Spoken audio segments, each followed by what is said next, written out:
ગરીબ ભાઈના મામેરાનું થયું અપમાન, પરંતુ પછી જે થયું તે જોઈ આખું પરિવાર રડી પડ્યું. ગુજરાતના એક નાના ગામમાં રમેશ નામનો ગરીબ માણસ રહેતો હતો. રમેશ ખૂબ જ મહેનતુ અને સ્વાભિમાની હતો, પરંતુ તેની આર્થિક સ્થિતિ સારી નહોતી. તેની નાની બહેન સોનલના લગ્ન ઘણા વર્ષો પહેલા શહેરના એક સમુદ્ર પરિવારમાં થયા હતા. સમય પસાર થતો ગયો અને હવે સોનલની દીકરીના લગ્ન નક્કી થયા. આખા પરિવારમાં ખુશીઓનો માહોલ હતો અને મોમેરાના તૈયારી શરૂ થઈ ગઈ હતી. રમેશના મનમાં પણ બહેનના ઘરે મામેરું લઈને જવાની ખૂબ ઈચ્છા હતી. તેણે પોતાની ક્ષમતા મુજબ થોડા પૈસા બચાવ્યા અને બહેનના માટે એક સુંદર સાડી ખરીદી. ભાણી માટે એક નાની સોનાની વીંટી પણ ખરીદી, જે તેના માટે ખૂબ મોટી વાત હતી. આ બધું ખરીદવા માટે તેના ઘણા દિવસો સુધી વધારાની મજૂરી કરી હતી. લગ્નના 2 દિવસ પહેલા રમેશ પોતાની પત્ની અને દીકરા સાથે શહેરમાં બહેનના ઘરે પહોંચ્યા.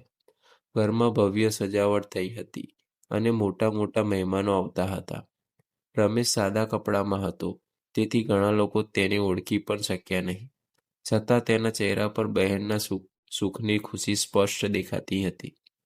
મામેરાનો કાર્યક્રમ શરૂ થયો ત્યારે બધા લોકો પોતપોતાની ભેટો અને રકમ આપી રહ્યા હતા. કોઈ લાખો રૂપિયા આપી રહ્યું હતું તો કોઈ મોંઘી ભેટો લાવ્યું હતું. આ બધું જોઈને રમેશ થોડો ગભરાઈ ગયો, કારણ કે તેની ભેટો તેમની સામે ખૂબ નાની લાગતી હતી. છતાં તેણે હિંમત રાખી અને પોતાની વારીની રાહ જોવા લાગ્યો. જ્યારે રમેશની વારી આવી ત્યારે તેણે પ્રેમથી ભાણીને વીંટી અને બહેનને સાડી આપી. પરંતુ ત્યાં હાજરના કેટલાક સંબંધીઓએ તેની મજાક ઉડાવવાનું શરૂ કર્યું. એક વ્યક્તિએ ઊંચા અવાજે કહ્યું, "આટલું જ મામેરું લાવ્યા છો? આ તો આજકાલ બાળકોના રમકડા કરતાં પણ સસ્તું હશે." આસપાસના લોકો હસવા લાગ્યા. આ શબ્દો સાંભળીને રમેશનું હૃદય તૂટી ગયું. તેની પત્નીની આંખોમાં આંસુ આવી ગયા અને દીકરો પણ શરમથી માથું ઝુકાવીને ઊભો રહ્યો. બહેન સોનલને પણ ખૂબ દુઃખ થયું, પરંતુ તે મહેમાનોની વચ્ચે કંઈ બોલી શકી નહીં. રમેશ શાંતિથી ત્યાંથી એક ખૂણામાં જઈને બેસી ગયો. તે રાત્રે રમેશે આખી રાત ઊંઘી શક્યો નહીં. તેણે વિચાર્યું કે શું ગરીબી માણસનો પ્રેમ ને લાગણીની કોઈ કિંમત નથી? શું પૈસાથી જ માણસની ઇજ્જત નક્કી થાય છે? તેને ખબર નહોતી કે આવનારા દિવસોમાં એક એવી ઘટના બનવાની હતી જે બધા લોકોને તેમની ભૂલનો અહેસાસ કરાવશે. બીજા દિવસે સવારે લગ્નની તૈયારીઓ વધુ જોરશોરથી ચાલી રહી હતી. ઘરમાં મહેમાનોની અવરજવર વધી ગઈ હતી અને દરેક વ્યક્તિ પોતાના કામમાં વ્યસ્ત હતી. પરંતુ રમેશના મનમાં ગઈકાલનો અપમાનનો શબ્દો હજુ પણ ગુંજી રહ્યા હતા. તેણે નક્કી કર્યું કે હવે કોઈની સામે પોતાનું દુઃખ વ્યક્ત નહીં કરે અને શાંતિથી લગ્ન પૂર્ણ થયા પછી ગામ પાછો ફરી જશે. સોનલ પોતાના ભાઈની ઉદાસી સમજી રહી હતી. તે ઘણી વખત રમેશ પાસે આવી અને વાત કરવાનો પ્રયાસ કર્યો, પરંતુ રમેશ હસીને વાત ટાળી દેતો. તે બહેનને વધુ દુઃખી કરવા માંગતો નહોતો. તેના માટે બહેનની ખુશી સૌથી મોટી હતી. અંદરથી ભલે તે તૂટી ગયો હતો, પરંતુ બહારથી મજબૂત દેખાવાનો પ્રયત્ન કરી રહ્યો હતો. લગ્નના મુખ્ય કાર્યક્રમમાં પહેલા અચાનક એક મોટી સમસ્યા ઊભી થઈ.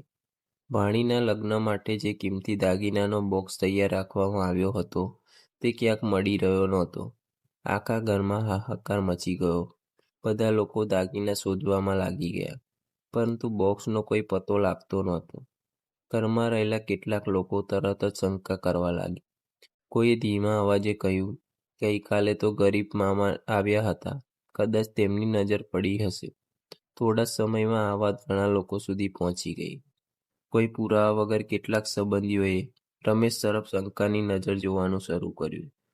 એક સંબંધીએ તો સીધું જ રમેશને પૂછ્યું, "તમારે દાગીનાના બોક્સ જોયો છે?" આ પ્રશ્ન સાંભળીને રમેશ ચોંકી ગયો. ગઈકાલે અપમાન અને આજે ચોરીની શંકા. તેની આંખોમાં દુઃખ સ્પષ્ટ દેખાઈ રહ્યું હતું. તેણે શાંતિથી જવાબ આપ્યો, "હું ગરીબ છું, પરંતુ બેઈમાન નથી."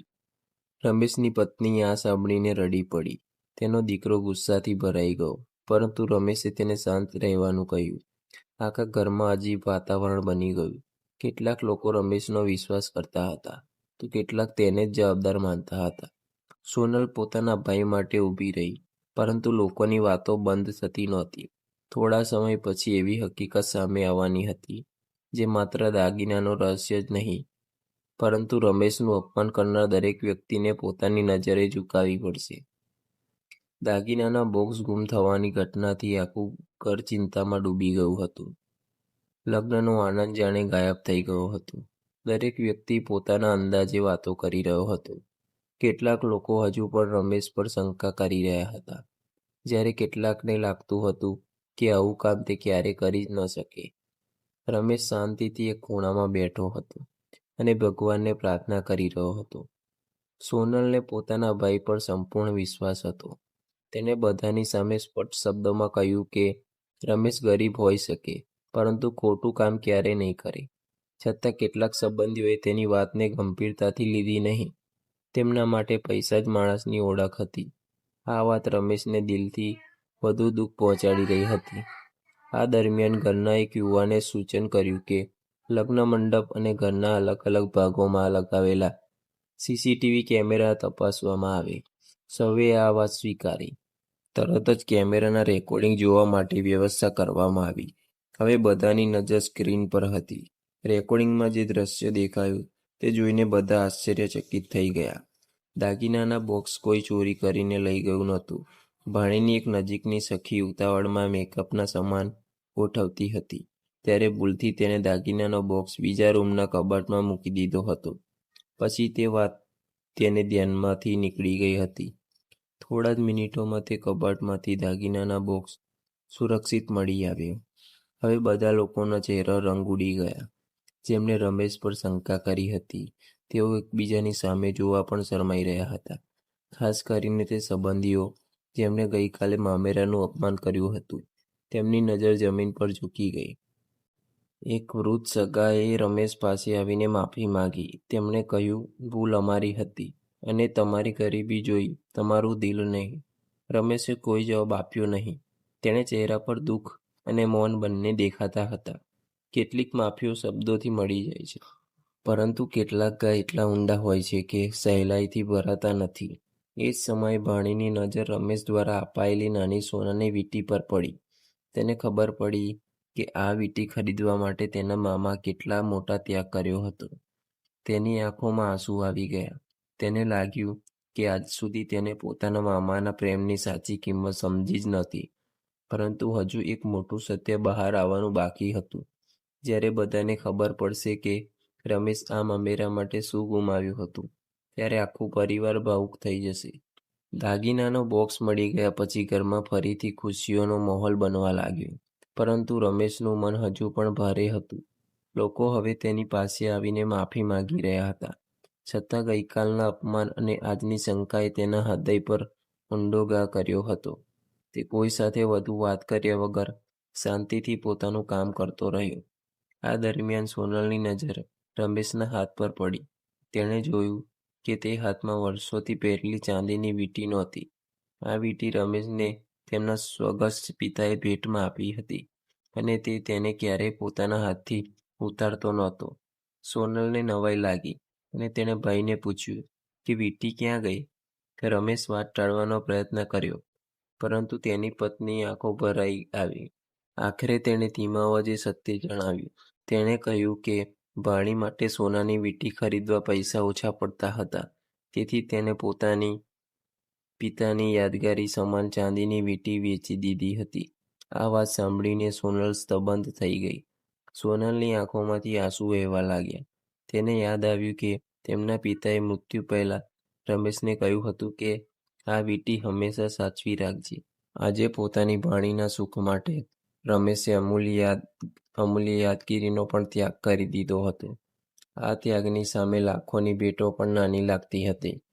ભાણી પણ આ વાત સાંભળીને રડી પડી. તેણે પોતાના મામાના પગ પકડી લીધા અને કહ્યું, મામા, તમે મને જે પ્રેમ આપ્યો છે તેની સામે દુનિયાની કોઈ ભેટ મોટી નથી. આસપાસ ઊભેલા લોકો પણ ભાવુક થઈ ગયા. તેમણે ગઈકાલે મજાક ઉડાવી હતી. તેઓ હવે પોતાની ભૂલ પર પછતાઈ રહ્યા હતા. થોડી જ વારમાં આ વાત આખા પરિવારમાં ફેલાઈ ગઈ. બધા લોકોને સમજાઈ ગયું કે સાચું મામેરું પૈસાથી નહીં, પરંતુ પ્રેમ અને ત્યાગથી માપવામાં આવે છે.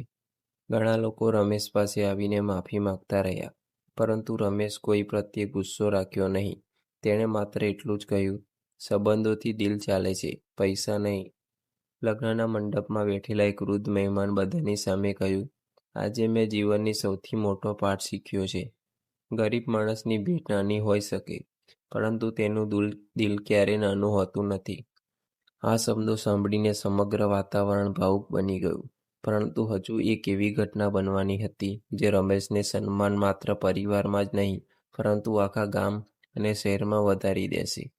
લગ્નનો દિવસ આવી પહોંચ્યો.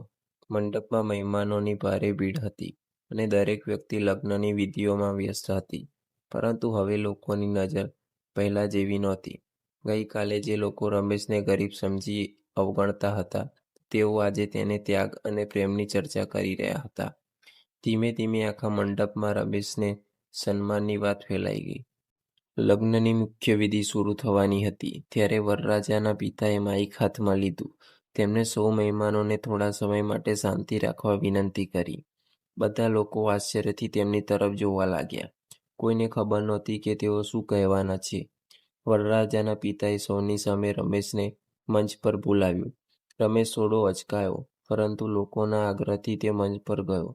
ત્યારબાદ વરરાજાને પિતાએ કહ્યું, આજે અહીં ઘણા લોકો મોટી ભેટો લઈને આવ્યા છે, પરંતુ સૌથી કિંમતી ભેટ રમેશભાઈ લાવ્યા છે. તેમણે પોતાની લાગણીઓ, પ્રેમ અને ત્યાગનું મામેરું આપ્યું છે. આ શબ્દો સાંભળતા જ આખો હોલ તાળીઓના ગણગણાટથી ગૂંજી ઉઠ્યો. ઘણા લોકોની આંખોમાં આંસુ આવી ગયા. રમેશ માટે આ ક્ષણ અણધારી હતી. જે માણસે થોડા દિવસ પહેલા અપમાન સહન કરવું પડ્યું હતું, આજે એ જ માણસ બધાના દિલમાં સન્માનનું સ્થાન મેળવી રહ્યો હતો. ત્યારબાદ સોનલ મંચ પર આવી. તેણે પોતાના ભાઈનો હાથ પકડીને કહ્યું, મારા માટે દુનિયાની સૌથી ધનિક માણસ મારો ભાઈ છે. તેની પાસે ભલે કરોડો રૂપિયા નથી, પરંતુ તેનું દિલ કરોડો કરતાં પણ વધુ કિંમતી છે. બહેનના આ શબ્દો સાંભળીને રમેશની આંખો પણ ભીની થઈ ગઈ. ભાણીના લગ્નના વસ્ત્રોમાં જ પોતાના મામાના પગે લાગી ગઈ. તેણે કહ્યું, મામા, હું આ વીંટી જીવનભર સાચવીશ. જ્યારે પણ તેને જોઈશ, ત્યારે તમારા પ્રેમ અને ત્યાગની યાદ આવશે. આ દ્રશ્ય જોઈને ઘણા મહેમાનો પોતાની લાગણીઓ રોકી શક્યા નહીં. એ સમયે ગામના એક પ્રતિષ્ઠિત વ્યક્તિએ જાહેરાત કરી કે રમેશ જેવા માણસનું સન્માન આખા ગામની સામે થવું જોઈએ. તેમણે નક્કી કર્યું કે આવતા ગામના સમારંભમાં રમેશને વિશેષ સન્માન આપવામાં આવશે. આ સમાચાર સાંભળીને બધા લોકોએ ખુશી વ્યક્ત કરી. રમેશના જીવનમાં હવે એક નવો વળાંક આવવાનો હતો. ભગવાને તેના ધીરજ, પ્રેમ અને સ્વાભિમાનનું ફળ આપવાનું શરૂ કર્યું હતું. પરંતુ સૌથી મોટી ખુશી હજુ બાકી હતી, જે તેના જીવનને હંમેશા માટે બદલી નાખશે. લગ્ન સફળતાપૂર્વક પૂર્ણ થયા પછી રમેશ પોતાના પરિવાર સાથે ગામ પરત ફર્યો. તેના મનમાં હવે કોઈ કડવાશ નહોતી. અપમાન કરનારાઓએ માફી માંગી હતી અને બહેનના પરિવારે તેને જ સન્માન આપ્યું હતું. તે તેના માટે કોઈ પણ ભેટ કરતાં મોટું હતું. તેને લાગ્યું કે અંત સત્ય અને પ્રેમની જીત થાય છે. થોડા દિવસો પછી ગામમાં એક મોટો સામાજિક કાર્યક્રમ યોજાયો. ગામના આગેવાનોએ, વેપારીઓ અને સેંકડો લોકો ત્યાં હાજર હતા. કાર્યક્રમમાં દરમિયાન રમેશને ખાસ મહેમાન તરીકે મંચ પર બોલાવવામાં આવ્યો. લોકો તાળીઓ પાડી તેનું સ્વાગત કરવા લાગ્યા. રમેશ માટે આ ક્ષણ સપના જેવી હતી. મંચ પર ગામના સરપંચે કહ્યું, આજે અમે એવા વ્યક્તિનું સન્માન કરી રહ્યા છીએ જેને અમને શીખવ્યું છે કે માણસની કિંમત તેના પૈસાથી નહીં, પરંતુ તેના સંસ્કાર અને ત્યાગથી થાય છે. ત્યારબાદ રમેશે શાલ ઉડાડીને અને સન્માનપત્ર આપીને સન્માનિત કરવામાં આવ્યું. આખું મેદાન તાળીઓના ગડગડાટથી ગૂંજી ઉઠ્યું. કાર્યક્રમમાં હાજર એક મોટો ઉદ્યોગપતિ પણ રમેશની કહાની સાંભળી રહ્યો હતો. તેઓ રમેશની ઈમાનદારી અને સ્વાભિમાનથી ખૂબ પ્રભાવિત થયા. કાર્યક્રમ પૂરો થયા પછી તેમણે રમેશને મળીને પોતાની કંપનીમાં સારી નોકરી ઓફર આપી. સાથે કહ્યું કે આવા સાચા અને મહેનતુ માણસોની તેમને જરૂર છે. રમેશને વિશ્વાસ જ ન આવ્યો. વર્ષો સુધી ગરીબી અને સંઘર્ષ સહન કર્યો પછી આજે તેના જીવનમાં આશાનો નવો સૂરજ ઉગ્યો હતો. તેને ભગવાનનો આભાર માન્યો અને નોકરી સ્વીકારી લીધી.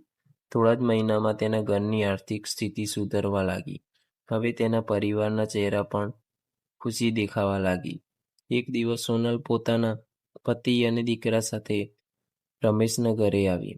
ભાણીએ પોતાના હાથમાં એ સોનાની વીંટી પહેરી હતી, જે રમેશે મામેરામાં આપી હતી. તેણે હસીને કહ્યું, મામા, આ વીંટી મારા માટે દુનિયાની સૌથી કિંમતી વસ્તુ છે. આ સાંભળીને રમેશની આંખોમાં ખુશીના આંસુ આવી ગયા.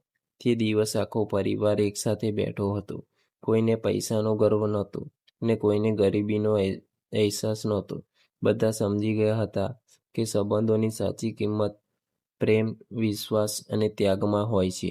જે માણસને એક દિવસ અપમાન મળ્યું હતું, આજે એ જ માણસ બધાના દિલમાં સૌથી ઊંચું સ્થાન ધરાવતો હતો. શીખ: ગરીબી ક્યારેય અપમાનનું કારણ નથી બનતી. માણસનું સાચું ધન તેના સંસ્કાર, ઈમાનદારી અને પ્રેમમાં રહેલું હોય છે. જે લોકોની લાગણીઓની કિંમત સમજે છે, તેઓ જ જીવનમાં સાચા અર્થમાં સમૃદ્ધ બને છે.